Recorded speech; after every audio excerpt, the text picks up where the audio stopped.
Hello, welcome. Thank you for joining us today. This week, we got some fun new information from USCIS and DHS on the Form I-9 and updates on the verification process. With me today is Jenna Bishop, and she and I have been doing a deep dive and honestly and truly geeking out about these new changes. So we thought we might share them with you, what we've learned and what we think the best practices are moving forward. So as a disclaimer, the information that we are giving you today in this presentation is accurate as of today, August 2nd, 2023. It may still change, hopefully it doesn't, but just wanted to throw that out there. Also, we are not attorneys, so none of the information contained within this presentation should be construed as legal advice. So with that, just to introduce myself real quickly, my name is Jenna Bishop. I am a senior management consultant with Helios HR. I'm in my third year here, and I've been in HR for over 14 years. I do also have my SPHR certification, and my main focus is compliance, particularly multi-state and government contractor compliance. Part of what I do here at Helios is kind of stay on top of the trends, regulatory changes, and just make sure that our team and clients are kept up to date as best I can. And I will pass it over to Melissa to introduce herself.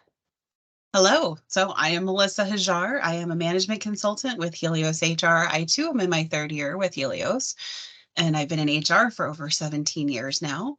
I have my PHR. I also have a certificate in mediation. I specialize in many things, but two of them include compliance and HR operations. So that's in particular why this has been interesting to us. So without further ado, let's jump in. Here is sort of a roadmap for today's conversation and the information we plan to share with you. We're going to first go over what has changed. We're going to set up baseline terminology, make sure we're all communicating from the same perspective. We're going to go over the new form, give you some ideas about a plan of action for moving forward, cover some of the most common mistakes we see with employers when we come in to do I-9 audits, and also go over some of the most frequently asked questions we receive and the resources we've pulled together for you. Okay, so to kick things off, let's talk about what has changed. Full disclosure, Melissa and I were both very excited to see all these updates come through. They're basically the first major changes that we've really seen in a long time to these types of processes. So first up, we have a new condensed Form I-9. It is shorter, it's more streamlined. As a note, you can continue to use that October 2019 version through the end of October this year, so October 31st, 2023, or you can switch to the new version sooner if you choose to do that. Also new, the virtual verification process is here to stay. It's not going away as we previously anticipated. So you've asked and DHS has provided us with that option. They also added a checkbox in to indicate whether you are not using that virtual verification option to review your documentation for your employees. They also made some changes to the translator, preparer, and re-verification sections. They've been relocated to supplements rather than within that second and first page of the I-9. We also have an updated employer handbook, so much more detailed instructions, pretty pictures of all the documentation that you can gather, abbreviations, all kind of stuff in there. So if you want to take a look at that, not light reading by any means, but it has a ton of information. We also have enhanced accessibility. So you can actually access the I-9 on mobile devices and tablets. And then we noticed some additional updates. So the use of alien has now turned into non-citizen. We have additional guidance on receipts. We have the removal of the NA requirement. So instead of having to write NA in all those blank fields, you can just leave them blank now, which is great. We're super excited about that, actually. And then we have improved acceptable documents list. Jenna, I do find it kind of funny timing that all of a sudden the government is very intentional about changing the terminology from alien to non-citizen. With the recent headlines, this little component just kind of gave me a chuckle. So yeah. We need to make sure we differentiate. Right. We need to differentiate that moving forward. So speaking of differentiating, let's talk about terminology for a second. Like I mentioned, we want to make sure we're all communicating from the same space. We're going to use a lot of these terms as we go forward, and we want to just make sure that we all have the same understanding. There's two different things that are really happening here with these changes.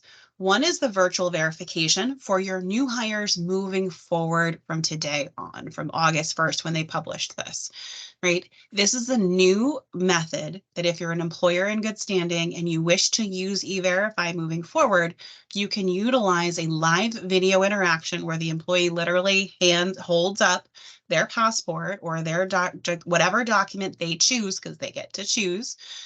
They hold up their document and you verify that through a video, that you have to be compliant and in good standing with E-Verify to do that, to participate in that virtual option. The second thing that's happening is the re-verification of your existing active employees. So your employees who did a virtual verification under the COVID exemption must now be re-verified, and that has to happen by August 30th. Why not August 31st? I'm not sure, but it has to be done by August 30th. If you're in good standing with E-Verify, you can do this re-verification also via live video. If during COVID, you never did a virtual verification and you only verified them physically with the actual documents in your hand, you actually don't need to take any action outside of implementing the new I-9 form. All of this verification, re-verification, if you're not doing virtual and you never did virtual, there's no action in that component that you need to do moving forward unless something changes. But if you did a virtual verification, no matter which method, you have to re-verify your employees by August 30th. One of the frequent questions we get is what an authorized representative is and what it isn't. They actually changed this back in 2019.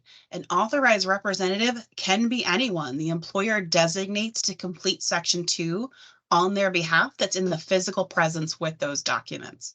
So that can be anyone, your neighbor, the barista at your local coffee shop, your mahjong or poker buddy, right? It can be anyone. We often add the guideline for our clients that it is somebody over the age of 18, preferably somebody that's not related to you. I've had people go out into the street and flag down a neighbor walking their dog for the afternoon walk, right? You can get creative with it. It does not need to be a notary. It does not need to be a bank teller, right? So it's just that authorized person that the organization allows to complete that Section 2 on your behalf. Section 1 and Section 2, I want to define that because clearly we're already using that terminology. Section 1 is the employee information where they attest to their citizenship and that the information they're providing is truthful under law, right? This is a legal document. I want to also add, this has to be done by their first day. It's a common misconception. You can send it anytime after they send their offer letter, sign their offer letter, but they have to complete Section 1 by the end of their first day. Bonus tip, only employees can make corrections to this section. If you do an audit, if you discover an error, a missed translator box on earlier forms, only employees can make those corrections to Section 1. Section 2 is for employers. That's where you can make any of your edits, changes, additions, marking through something, right? That's your section where you're attesting that under law, this information is truthful or your representative is saying that. Only the employer can make corrections in this space. Now, the cool thing, and we'll show you this in a second, Section 1 and Section 2 are now on the same page, which is kind of neat. But that is, we'll head there in a second. The last thing I want to cover from a terminology perspective is in good standing. When you look at the legislation and what's been issued in the register and the handbooks, you'll see this phrase everywhere. And basically what this means is that you registered with E-Verify, that you, as an employer, have signed what's called a memorandum of understanding. It's the agreement that you will participate moving forward, and that from that date that you signed that under MOU, it's called an MOU, from that date that you signed the MOU, moving on, every single new hire gets processed through that site. Now, if you decide that site A uses E-Verify and is going to do virtual, and then site B is going to still do physical verifications, that's totally fine. But you need to make sure that any population who is using E-Verify under policy, that each one of those new hires gets processed through that site. So without further ado, Yes, Ta-da. complete with drum roll. Here is your new I-9 form, all shiny and new. It is one page. It has combined. You will notice that the translator box, one of our top 10 things that are missed that we see when we do I-9 audits for employers, is no longer there. As Jenna mentioned, it is available now as a supplemental page and is only needed if the employee uses a translator or preparer to help them complete a form. Additionally, you don't see here the re-verification block. That also has been moved to a supplemental, supplement B, and only needs to be used if you need them. Now, you may giggle like we did, or not, because we're HR nerds. We kind of giggled at how they did them. There's some redundancies there. If you need to re-verify an employee 4 times, you now have 4 different sections that you can do that. So they needed to fill up the page, but at least they're not on that main page so that you won't need to take up that space unless you actually need to use them. I know this is small, so let's look a little bit closer. Here is section 1 in a way that you can actually read it. And this is the example from the DHS site. So I noticed some couple of things right away. One is we no longer need to use the NA for not applicable if the information isn't there. If they don't have an apartment number, you don't need to list NA. Same thing with other names used. You can just go ahead and leave those fields blank. The other thing I noticed when I was actually playing and typing in the form, it will correct, if you put the phone number in without punctuation, it'll correct that for you. It will not correct you on your date, which is one of the things that they most commonly look for if they come in for an audit. So make sure you're following the format that's listed in the instructions on the form. In this case, it's the date field. You want to make sure you're using 2-digit month, 2-digit day, 4-digit year. The other thing is that next thing we noticed was that, believe it or not, I have seen some people check more than one immigration status on their form. This new updated digital form will not allow employees to select more than one citizenship option. It also provides a more condensed space for filling in that additional information if they check option 4. There's also a signature space and the date. You'll see the link to the preparer or translator certification, the addendum that will get added if that's needed. I want to point out here too, just typing digitally signed or typing your name does not constitute a digital signature under DHS guidelines and according to the DHS handbook. We'll get into that a little bit more later, but it's an important time to call that out here. So let's take another look at section 2. So this is the portion that we get to play in. It looks very similar with the layout. You still have one item from list A or one item from list B and one item from list C. But you'll see in that additional information block, this new little checkbox right down there at the bottom. Check here if you used an alternative procedure authorized by DHS to examine documents. This is what you'll check when you annotate later. We're going to talk about that when we talk about the plan of action, but I wanted to call out this is your little checkbox to use if you do use the virtual verification or re-verification procedure moving forward. If you're doing physical verifications, you don't need to check that box. The other thing I want to call out here is that they've made some little changes to the signature block component. It's no longer a separate block, and that first day of employment is contained within it, so you don't miss it. A lot of people miss it because it wasn't in that table, so now it's included in there, so hopefully it won't be as easy to miss. The name for the signer has also changed, and you want to, again, follow the format that they lay out for you. So instead of it being in separate blocks, you want to do last name, comma, first name, and then either the title, your title as a representative of the organization, or authorized representative, if it is that authorized representative. That's all combined into one block now, as is the business name and address. It's all in one line. So I know this is we've covered a lot in a very short period of time, but you may at this point be confused. Okay, what do I actually need to do with all of this information, all of these definitions? So Jen is going to help us figure that out. Yeah, so before we talk about the plan of action, I just want to note now is a great time to do an I-9 audit if you can, if you have time for it. It's really a good opportunity to make sure you have all your ducks in a row and make sure all your I-9s are clean and compliant. We will talk a little more about this later, but there is speculation that there will be an increase in audits with all the changes. And just to be fair, it may be more than speculation. If you read through the Federal Register information, that was released about this update, there are notes in there that ICE will monitor how things are going and whether or not this new process is working well. And the way that they do that is through audits. So great opportunity to take advantage and do your I-9 audits now. With that said, let's talk about what a plan of action might look like. So really there's two different decision points here. So we have re-verification for your current employee population, and then we have the verification for all your new hires moving forward. So in this conversation that we're having today, we're going to focus a lot more on the re-verification just because it is a very complex component with this looming deadline of August 30th. So we want to make sure we really go over that in detail.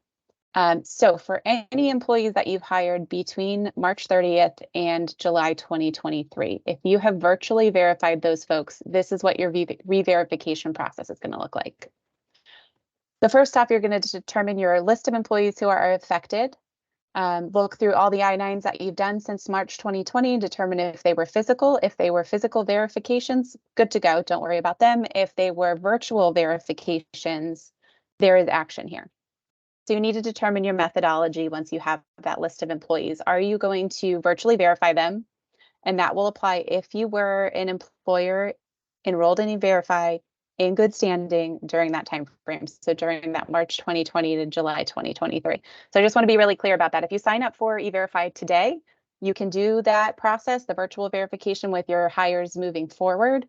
But for anyone who is virtually verified, if you weren't enrolled in E-Verify at that time, you will need to do the physical verification. If you were enrolled in E-Verify and you were running everyone through E-Verify and examining virtually, you still have action, unfortunately. So you still do need to virtually verify their identification or physically if you prefer to do it that way. And by virtual, just to be clear, we're not talking about looking at copies of someone's documentation. We're talking about having a Zoom call or a Teams call where you and the employee are there and your employee says, here's my passport, ID, whatever, and shows it to you. And you are seeing that over a live, what they're calling live video interaction. So just want to be clear about that. So once you've determined what method you're going to use, you want to communicate to all your employees because they need to gather that documentation. We'll go more in depth on like what all these processes mean and how all that looks in just a second. So I'll kind of leave it there for now, but make sure you're communicating so your employees can get their documents together. Quick note, if their document is expired now, but it wasn't when you first did the I-9, that's okay. I know we're used to saying no expired documents, but if they had it originally when you did the I-9, so let's say in April of 2020, I did someone's I-9, their passport wasn't expired. Now it's August 2023 and it is expired. That's okay. You're going to have the I-9s returned to you. You're going to review each and every one because this is, again, is your liability to make sure that everything is accurate. And then you're going to retain and store your I-9s. And we'll talk more about what storage looks like specifically for I-9 documentation and all those associated things that go with the I-9. And as a reminder, this is all due by August 30th. Your verification process probably is going to look kind of similar to how your re-verification process looks. And this is for anyone hired from August 2023 forward. So again, determining your methodology, communicating with your employees, reviewing all the I-9s and making sure that you have them all in the same place that's accessible to you as the employer, and then retaining and storing them as the guidelines are kind of laid out by DHS, and we'll talk about what that is as well. One thing I do want to note too is that if you are not familiar with E-Verify, that is a system that you can use to basically run in I-9 information. So you take the information that the employee put on their I-9, you run it through the E-Verify system, and it compares that information to what's in DHS and SSA records, so Department of Homeland Security and Social Security Administration, and it will confirm if it matches or not. So just wanted to throw that out there. If you do sign up for E-Verify, there's a ton of training, so you'll learn a lot more about the system, but just wanted to make sure that people are aware of what we're talking about when we say E-Verify, now that we've kind of run that past you a bunch of times. Um, so with that, let's talk a little more about what virtual verification looks like. Again, this is live video interaction, not just looking at copies that were sent over. So first off, the employee is going to send you the copy of the documentation, because that does need to be stored with the Form I-9. You want to make sure that the copy includes the front and the back. You'll review it. You make sure it looks reasonably genuine to you on just looking at it. Say, okay, this looks like this belongs to this person, and it looks like it's a valid document. You're going to do the live video interactions. So Melissa and I are going to meet via Zoom. She's going to show me her passport. I'm going to go, okay, that looks like Melissa, and that looks like a real passport. Good to go. I'm going to make an annotation on the I-9 saying that I have viewed her documents, and we'll talk a lot more about what the annotation looks like, because there is very specific guidance on what you need to enter in that additional information field. And then you're going to store all those relevant documents separately and securely, and we'll talk more about what that means in a few. So that's virtual re-verification. And again, this is the re-verification process. So now we'll talk about physical re-verification. So I want to, again, we're hitting these keywords carefully because it can be confusing. It even confused us a little bit in the beginning, and keeping track of these threads carefully. This is the physical re-verification process. This is used if during the COVID exception, you took advantage of that and you did virtual verifications since March of 2020, you now have to physically or virtually re-verify those employees by August 30th. If you choose not to participate with E-Verify, not to use the virtual verifications moving forward, this is what that physical re-verification process will look like for your organization. So you'll commute just like you did in other things, right? You communicate with the employee. What is the timeline that you need them to respond by? What instructions do you have for them? What, in including the letter, an authorized representative instructions. We have a letter, we'll talk about this in a little bit, but we have an HR toolkit for you that'll be available for you. And included in that is a template letter to the authorized representative. This is where I would attach it in that communication that says, "Hi, authorized representative. We're just asking you to see if this document looks legitimate to a reasonable person, and you're signing on our behalf. We're assuming all of that liability. Thank you." Thank you at the end, right? So you send that communication to the employee with instructions, deadlines, and attaching that authorized representative if they might be using it and not coming back to site. You do not need to fly your employees back into site unless you want to capitalize on it and use it for manager training or some other thing. One of my clients is doing a party. Everybody's coming back to the office. They're going to do their I-9s, but then they're also going to do an engagement celebration, employee appreciation lunch. You could use that too. So you send out your instructions, you then meet with the employee, you physically touch and hold the documents, you take a look, they appear to be genuine, you annotate the form. We're going to talk about that in a second, but you annotate the form on the original I-9 if you can. And this is important here because up until August 1st, they were telling us that their recommendation was to complete a new Form I-9. In all of the new information that they released this week on August 1st, we're seeing that's gone. So we still see that the guidance that says if you need more space, use another form. So you still can use another form if that's a better methodology for you and if that's more efficient. But it does appear that their recommendation is now to note the original form if you can. That gets complicated to do, but we want to just kind of call that out for a second. So you'll annotate the original I-9 if you can, or you'll complete a new section 2 on the new form. This you'll take copies of the documentation that was presented to you and the annotated form. You'll scan those in, and again, you'll store those forms in a separate secure location for those employees, that they're easily retrievable, but they're also secure and only given to those visibility to those who need to know. So let's talk about, as promised, let's talk about that annotation block, that additional information space that was on the last version on the I-9 form and is in the new version of this form as well. One commonality you'll see on all of these examples, and these examples were pulled directly from the DHS website and directly from I-9 Central, is that each one of them says remote inspection completed on and the date. So all of your I-9s for these active employees should already have the note that says that these I-9s were inspected remotely and the date in which they were inspected, right? So each one, no matter which option you have, those should be there. But depending on the re-verification method, that changes what in an annotation you use, primarily based on how that re-verification was done and also who was doing it. So in the first example, if the re-verification is done by physical inspection, holding the actual documents by the same person who completed it when the employee was hired, so Jenna did mine when I first started, and now I'm showing her my documents physically again. She can use that block, that second note that's in that field. It says COVID-19 documents physically examined on the date, and she can just list her initials because her full signature is already on that form.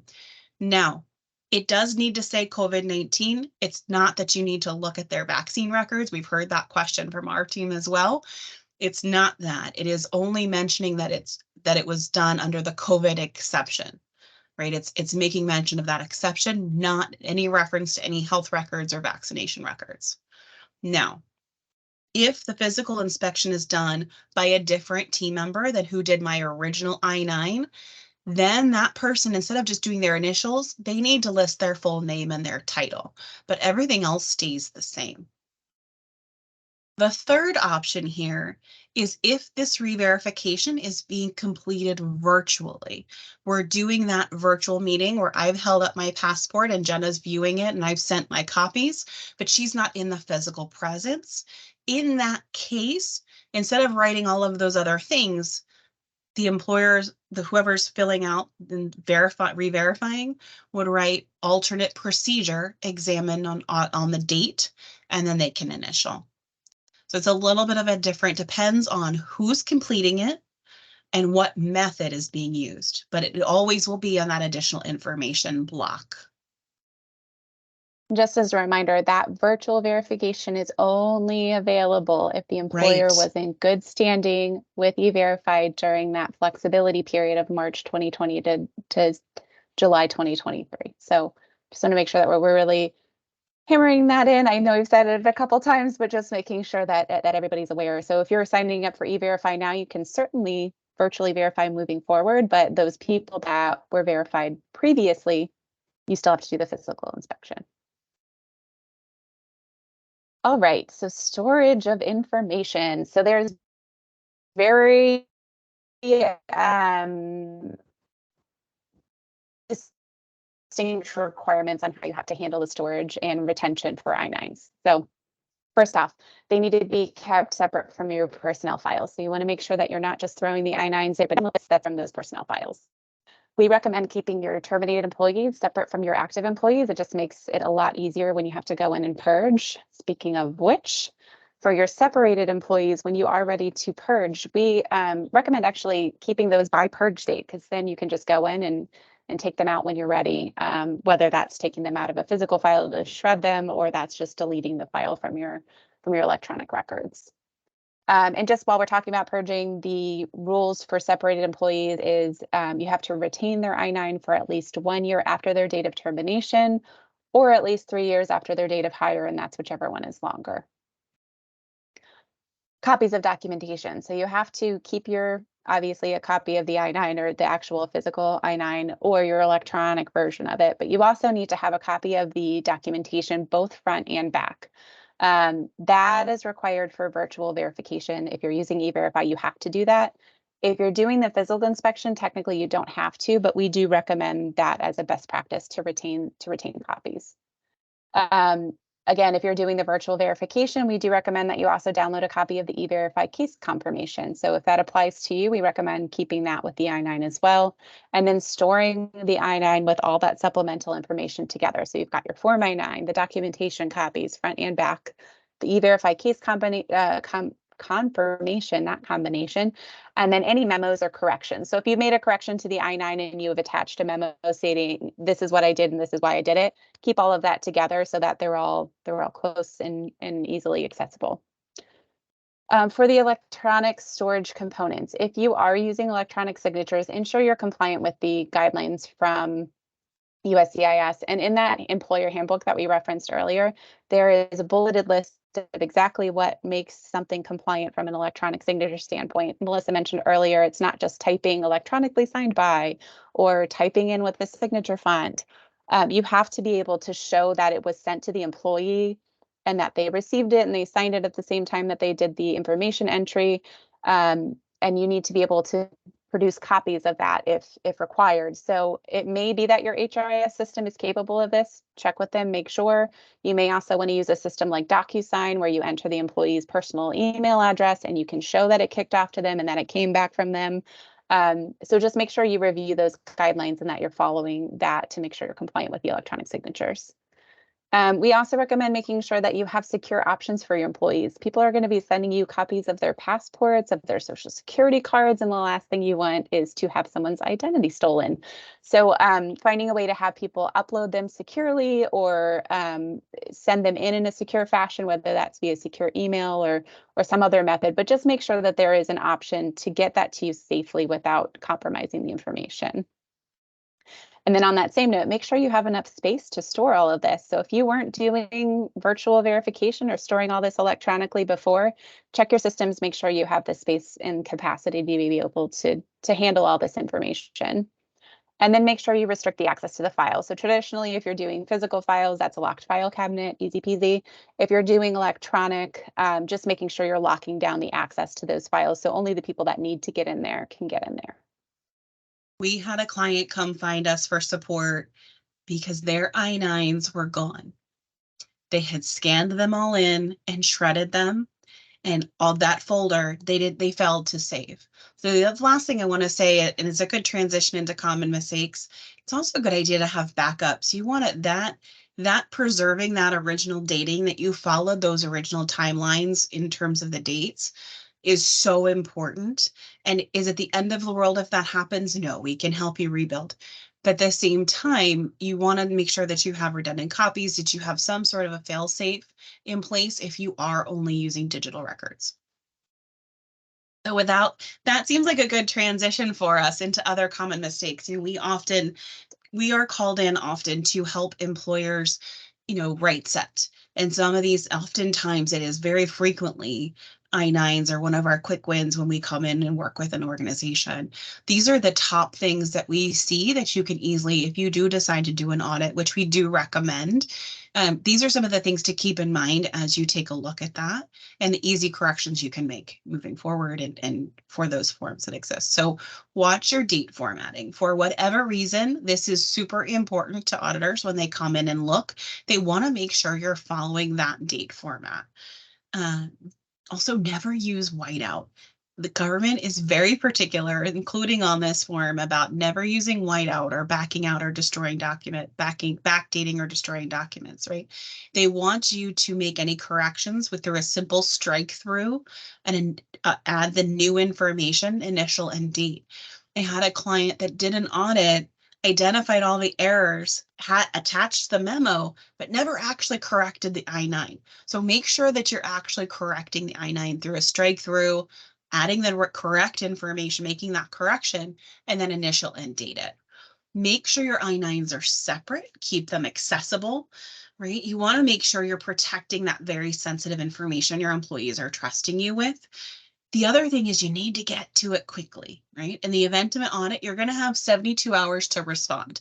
You're going to need to produce the I-9, the documentations, any memos. If you use supplemental pages for translators or re-verifications, you're going to need to produce all of that.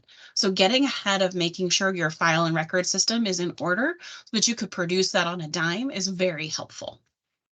Like I said, you never want to backdate or destroy versions of the form. There's not enough room. If there's not enough room, just use a second I-9, a blank one, and just make whatever additions you need to on that blank form. They don't need to complete section 1 all over again, but you can attach it so that you preserve that initial information and that timing that you were compliant with the timing. Couple more common mistakes we see. documentation has to be legible. Sometimes we'll come in and do a mock audit for employers, and the copy is like gray and black. It's that old copier that barely works in the corner, right? You want to make sure that those copies are legible, because that's what the auditor is going to ding on if they cannot read that copy of that documentation. You also want to, make sure that those signature blocks are completed appropriately. Changing the font to cursive and then typing your name in, like Jenna said, is not acceptable from the DHS perspective on what a digital signature is. It has to be through a method like DocuSign or your HRIS, where it's validating who that person is that's signing the form. It needs to be date stamped, and it needs to be able to produce that record of that certificate if possible. A lot of the HRIS systems are doing that. So that might be something that if you go to print or pull that I-9, you might see that there. I know some systems are doing it. We want to make sure your system is doing it. We often find, I was talking to a few HRIS systems this week that didn't know any I-9 changes were even coming. So just because your system allows you to do something, whether it's here or somewhere else, does not mean it's compliant. So just make sure, we don't want you doing something that you think is compliant, but actually, right? So we want to make sure that you're doing this properly, because this is something that's important to the auditors. The other thing we want to talk about is if the name on the documentation matches the form. Obviously, for many of us, we change our name throughout our lives, or what's on our birth certificate, and our names, for whatever reason, might not match what our legal name is today. That happens, and that's valid. What employers can do is they need to just take a second, take a beat, and talk about with the employee. Make sure it's a valid reason for a name change. You don't have to ask for documentation, but you can. But if you do, the employee does not have to provide you with documentation. If I'm asked to provide documentation of my name change, I don't have to provide you with a copy of my marriage certificate or proof of that change. If the employee refuses to provide that documentation, the employer's response is, well, then you need to provide me with some additional form from that list, right? Something else then. But you can't require them to provide you with the documentation of the name change. Another common misconception, if you use a notary, which you don't need to do, but if you do use a notary, make sure they don't stamp or emboss or otherwise change that form. It's not necessary, it's not needed, and technically it specifically says in the DHS guidelines not to do it. So if you do decide to use a notary for whatever reason, that's fine, but they do not need the seal in any way, shape, or form. Don't go backwards. We heard this question a lot when all of this new legislation was coming. If you register with E-Verify that is moving forward.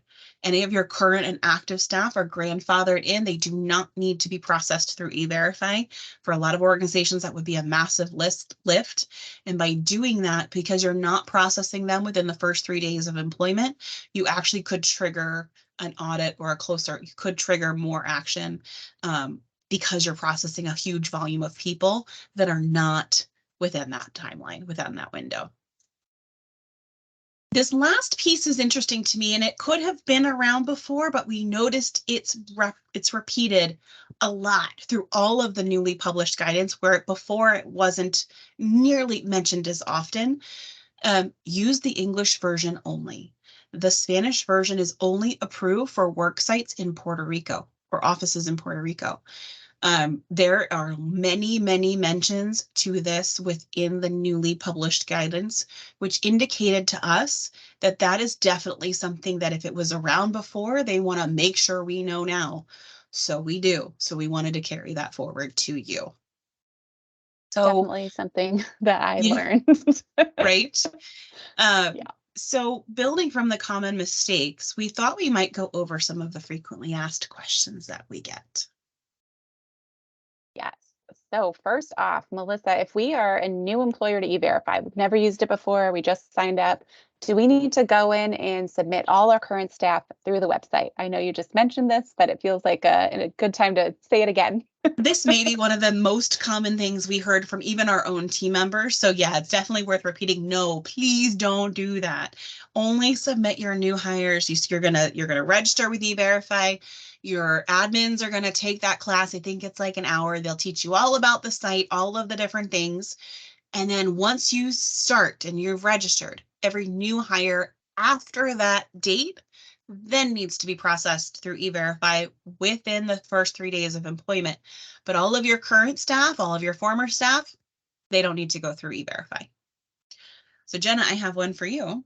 What if we only did physical verifications during COVID in the last few years? We never did any virtual verifications. What do we do?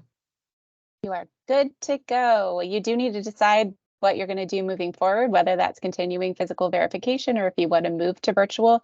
We talked about what those action items are. But as far as re-verification is concerned, you have no further action, though we do still recommend conducting an audit if you have time. It just gets you in good shape just in case you hit that audit list from the DHS or from ICE. So just puts you in, make sure that all your I-9s are nice and clean and tidy. So we do recommend that. Now, speaking of audits, if I discover an error on a previous form, what do I do? They haven't made any changes to that correction process. If it's a minor error on the translator checkbox on that previous version of the form that we just retired got missed, which almost everybody did, the employee can check that box and initial and date. So you would make the correction, date and initial by the appropriate party to make that correction. Now, substantive errors, like failure to submit the employee through E-Verify or to complete that section 2 by the end of the 3rd business day, those can't be resolved. Unless you have a time machine and you can go back, you can't fix that, right? So what you'll do, and in our toolkit, we have an audit log for employers. We also have an audit guide. But what you'll do is you'll make a note in the audit guide and the audit log, hey, I didn't complete Jenna's section 2 within the 3 days. It was completed outside of that window. You'll attach a memo to the I-9 that says, hey, we got it. But our understanding is that if you are otherwise, your I-9s are in order and you've corrected any minor errors and you've acknowledged and logged your substantive errors and moving forward from that time, you are following the procedures, the auditors will be a lot more lenient or have a tendency to be a lot more lenient with you. Obviously, it depends on the auditor assigned to you. I've also heard rumor the Chicago office is a little more particular than other offices, but that acknowledging and cleaning up those errors will go a long way if you should be audited. I think we see that as a common thread too, right? Those good faith efforts really Mhm. go a long way, just showing that you're cognizant and you're making the effort. One thing too, if you do an audit, you were in good standing with E-Verify, you were already using it, and you find someone that wasn't run through E-Verify, they do have the option to run that person through and just select, and it'll pop up hey, you're outside of the 3-day window. You can select that you ran an audit, you found out they weren't run, and that's fine. But that only applies for people who were employed when you were in E-Verify. So don't do that again for previous people, but just wanted to flag that as well. Absolutely. Yeah. So Jenna, what if we virtually verified an employee who's no longer with the organization? Do I need to go chase them down and find them? No, avoid that awkward conversation. No, you don't need to go chase down your terminated employees. You do have action though. So it's not calling them or sending them an email or texting them. You can leave them out of it. You do need to find their I-9 and you just need to note in that additional information field that we keep talking about, just that they're terminated, they're separated from the company and include their termination date. And that's all you have to do for anyone that's terminated. So if our company already virtually verifies, we're in good standing with E-Verify, do I need to do anything? Feels like you shouldn't, but you do. They are they are mandating that all employers who did virtual verifications and are in good standing still need to re-verify those documents, repeat that procedure with those employees who were hired during the exception period and annotate the form, right? So you can do physical, you can do virtual, but you do need to take action and re-verify, even if that is re-holding up the passport again through a virtual live meeting, but it does need to happen once again by August 30th. I will say though, you do not need to run them through e-verify again. Don't do that. But you will need to re-verify and make a note on either the original I-9 or attach a new Section 2. All right. So Jenna, what if I want to do virtual verifications moving forward? Can I sign up for e-verify? How do I even get started? Absolutely. And actually, it seems from the guidance, at least from what I read in the Federal Register notes, that they want you to do that. So if you choose to do that, if you want to do this virtual verification process and you need to sign up, just go to everify.gov, click enroll on that top right corner, and that'll get you started. So you'll need to provide some information about your company. You'll need to sign the MOU that Melissa mentioned earlier, that memorandum of understanding. And then you need to enroll any of your new users. So anybody that is going to use that system for the purposes in which it was created, basically, and that's running any new hires through the system as they're hired within that 3-day window. All those new users need their own unique login, and all those new users are going to be required to take e-verify training. So it may not be realistic to think that I'm going to sign up today and we'll start using the system today, but it's a quick process relatively, and then you just need to get your training taken care of, and then you can start using the system.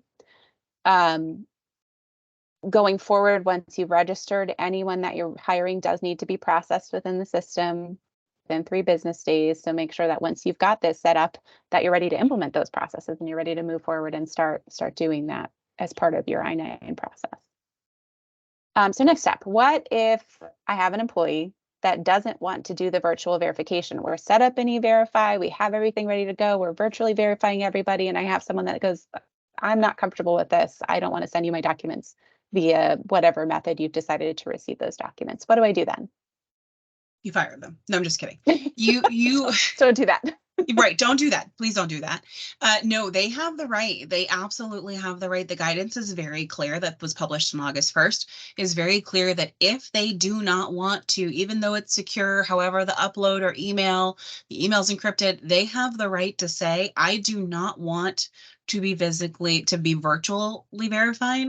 I need to do I want to do a physical verification. They can't do the reverse. They can't, if you're doing physical, they can't opt for a virtual. But if they're doing if you are doing virtual as an organization, they can request to do a physical and you have to comply. That might be a good time to use the authorized representative as well. It's important to note, however, that does not mean they're opted out from e-verify. If you are an employer or they're working from a site for you that participates in e-verify, they can't opt out of that. That is a requirement of their employment with you as an organization. That's a decision you've made, and their information will still be submitted to the government through that site. But they can do a physical verification instead of a virtual if they'd like to.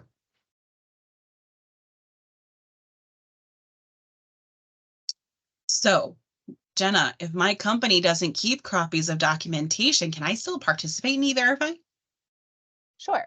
But if you do, then you need to start keeping copies of documentation. So one of the requirements for using e-verify is that you are keeping copies of all of the documentation that you receive, both front and back.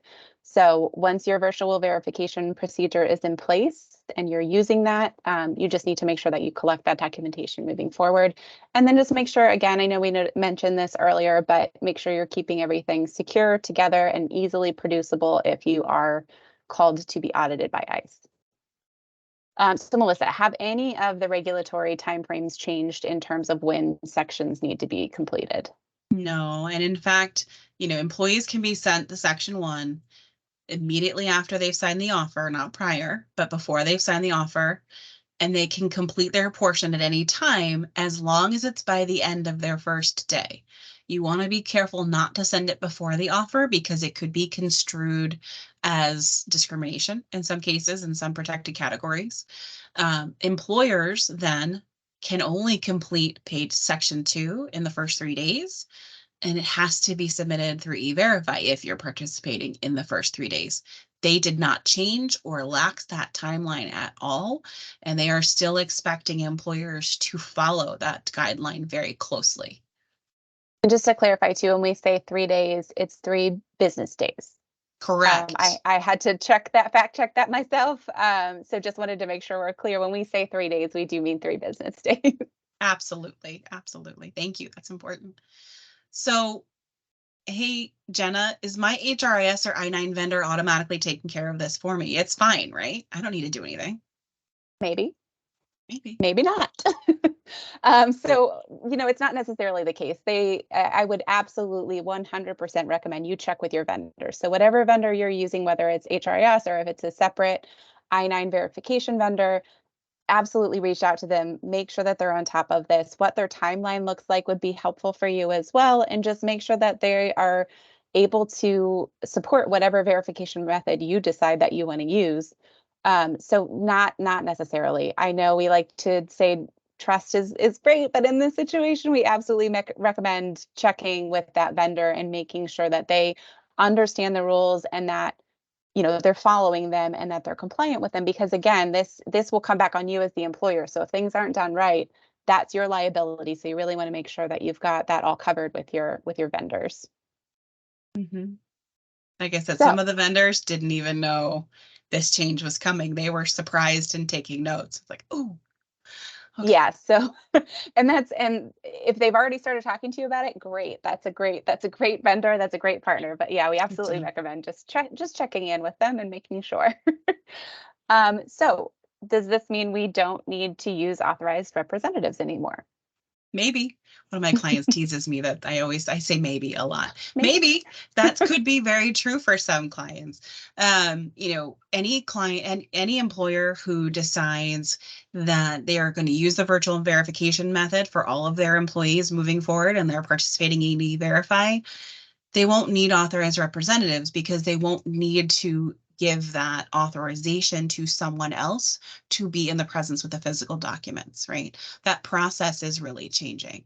Um, so, if the employer opts out of the physical examination, yeah, they won't need authorized representatives anymore. So, and this is one of the questions that I had when I first started seeing all of this new legislation. What do I do if the employee refuses to respond or participate in the re-verification process? Yes, so not to be the bearer of bad news, but that's not an option. So I specifically said if you have an employee that says, nope, I'm not going to do the re-verification, we've already done this, unfortunately, you will need to separate the employment relationship with that individual. Now, again, we've mentioned before, if you have done physical verification and they've already presented you with physical documents, whether that's directly to you or through an authorized representative, this doesn't apply to those folks. So I really just want to be clear that this is for re-verification only. But if an employee refuses to participate in that re-verification process, you cannot continue the employment relationship. It's very similar to if someone is hired and they refuse to provide you documentation. So it's treated very much in the same way. You can't continue that relationship. So just want to make sure we are clear on that as well. Um, Yeah. so with that, that's the end of our FAQ. So Melissa is going to provide you with some of our helpful resources that we've pulled together. Yeah, absolutely. As you move forward, this is significant changes to what is a well-established process. Many of us, this is like old hat. We didn't even have to think about it. And now we have to go back and look at this again. It's important to make sure you're really being intentional and proceeding in the most effective way that works for your organization. Not every organization wants or needs to do virtual verification, or maybe some sites it works for and other sites it does not, right? So it's making that intentional effort, but also making sure your practices are consistent, right? That's a common thing that we've seen as well throughout the guidance, throughout every immigration attorney we've spoken with and learned from, is that you want to make sure you're not making anybody feel like they're being discriminated against or singled out. You want your practices to be consistent. So take a look at the organization, look at what makes sense for your operations, and then implement your process moving forward, both for re-verification purposes if it's needed, and also for your new hires moving forward. It's important. It helped me separate those two components out to figure out what the best process is for my clients as they move forward. So With all of that being said, we collected these things for you to help you as you go back to your practices and try to make sense of all of this new information. The first three things are free and available to you on I-9 Central and available in the other DHS and ICE resources. Then obviously, first and foremost is the new form. I would recommend taking a look at it yourselves, playing with it, type it out, type in it, live in it for a little bit, just kind of go through that flow and see how it works. You'll also see within that document and within those resources, the instructions. They've made those instructions shorter and they've moved some of that information that used to live there into that third resource, the employer handbook. So for example, you can still use abbreviations. They're just not listed in the new form instructions necessarily. They're listed in the handbook. So you don't need them to be in the form. So all three of those are great reference points. Even if you don't have them memorized like maybe Jenna and I do, you do know where they are and you can reference them if you're like, oh, I know digital signatures are a thing. Let me go reference that, right? Have those bookmarked so you can go access them right easily. In the days to come, we are finalizing our I-9 toolkit for you, for anybody who's viewed this program. You will be able to see it at helioshr.com. We'll have it right on our main page, so you just don't have to hunt for it too hard. And we're going to include the following things. We're going to include our audit guide, which includes some troubleshooting, some frequently asked questions. It's kind of a toolkit for you, as well as a log template. It's really a simple document, but it will give you a template for you to use, as well as a sample letter for those authorized representatives that just kind of gives you some language that you can kind of tailor that explains to them their purpose and thanks them for acting on your behalf, as well as a sample correction memo. These don't need to be fancy or long. It can be simple and you can just, that way you have something to jump off of. I always say it's easier to edit than build from scratch. So this gives you that jumping off point. And as always, Helios HR, we are helpers. We love to help. We love to jump in. There's not a mess that we've seen that we couldn't help employers navigate through. So, please never hesitate to reach out, whether that's conducting a mock audit or if that's support and being your reference and your support as you go through an actual audit. We can help with that. And any other HR solutions or support you may need, we're here for you. So as Melissa mentioned, we are here for you. So here's our information. We've got our address, phone number, email address up here. We've also included our LinkedIn as well as our personal LinkedIn. So you'll see mine as well as Melissa's. Feel free to reach out to us. And also feel free to reach out for more information on Helios, how we can help support your organization's HR needs. We really appreciate you taking the time with us today and talking about I-9s. Super exciting content. I know Melissa and I were really excited about all these new changes. So hopefully we've been able to shed some light on some things that might have been a little hazy. And like I said, please feel free to reach out to us. We are happy to help. And thank you so much. Happy I-9s.